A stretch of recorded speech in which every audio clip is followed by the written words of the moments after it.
શું તમે ઈચ્છો છો કે તમારું બાળક તમારી બધી વાત માને, ખોટા કજિયા, જીદ વગેરે છોડી દે?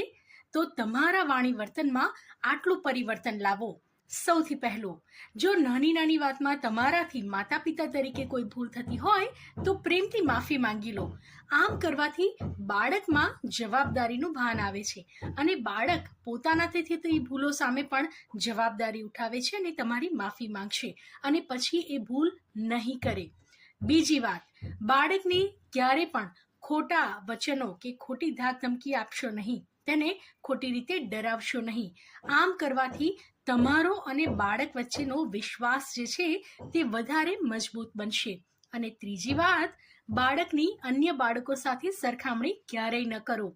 દરેક બાળક યુનિક હોય છે, દરેક બાળકમાં પ્લસ પોઈન્ટ અને માઇનસ પોઈન્ટ હોય છે. માટે જ્યારે પણ તમે સરખામણી કરો છો બીજા બાળકો સાથે, તો તમારા બાળકનો આત્મવિશ્વાસ